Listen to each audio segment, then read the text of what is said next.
Once upon a time, there lived a poor orphan boy called Dick Whittington. He was so poor that sometimes he had to beg for food.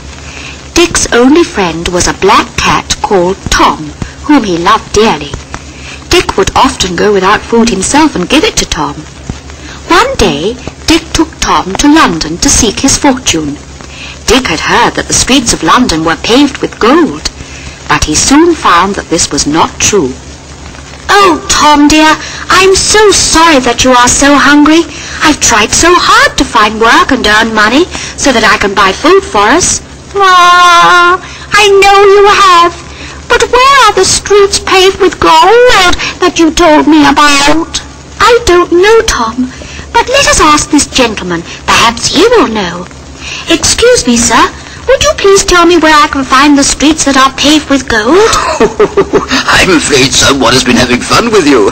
The streets of London aren't paved with gold. You will have to work hard to get it.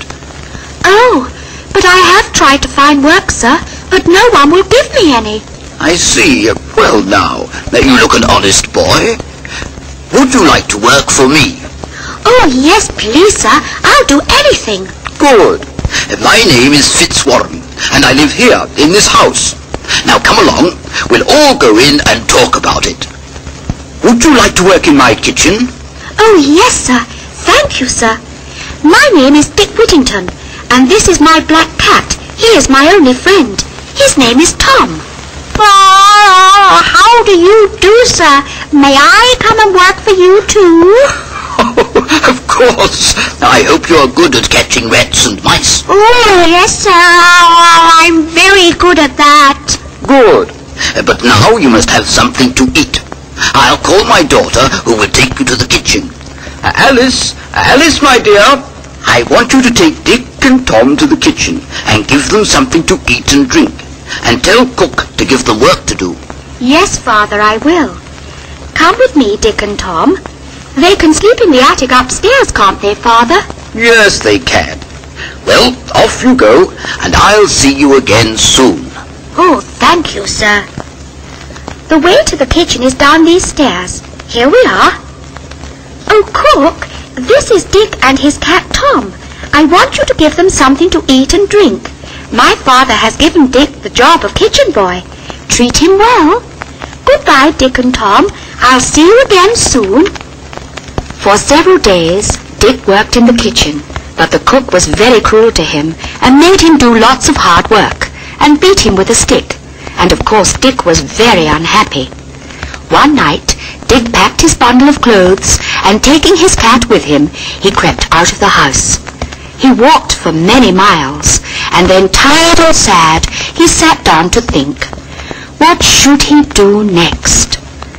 Suddenly, he heard the Bow church bells ringing.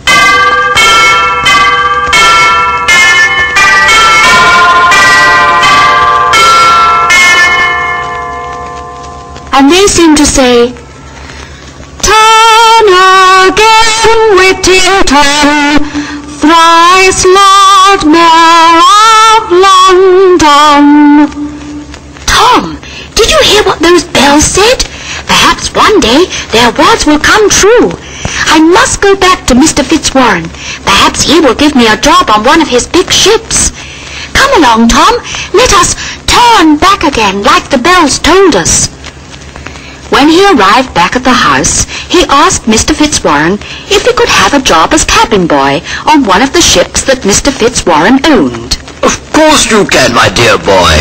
"Thank you, sir." "May I go too, sir?" "Certainly, Tom, and I hope you will both have a wonderful voyage full of adventure." After several years, Dick and Tom came back to London. Dick had made his fortune and was very rich. He and Tom went straight to Mr. Fitzwarren's house to tell him about their adventures. "This is what happened, Mr. Fitzwarren. A king and queen who rule in a far-off land were plagued every day by rats that swarmed everywhere and ate all the food and attacked the people. The king offered a large fortune to anyone who could rid the country of the rats. Tom at once went to the king and said he would help. Didn't you, Tom?" "Oh, It was nothing. Oh, Tom, don't be so modest. He killed hundreds of rats, and the king and the queen were so overjoyed that they gave us boxes of gold and silver and precious stones and 3 large merchant ships. So now, of course, we are rich. Congratulations. You and I, Dick, must trade together. Gladly, and dare I hope, sir, that you will give your consent to my marriage with your daughter Alice, if she will accept me. Miss Alice agreed to the marriage, and the wedding bells rang joyfully for the happy pair.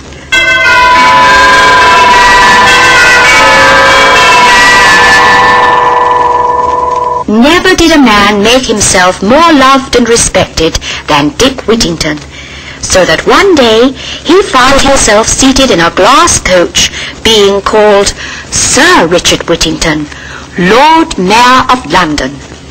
So the message of the Bow Bells came true, because Dick Whittington was chosen 3 times Lord Mayor of London, and became famous throughout the whole world for his good deeds.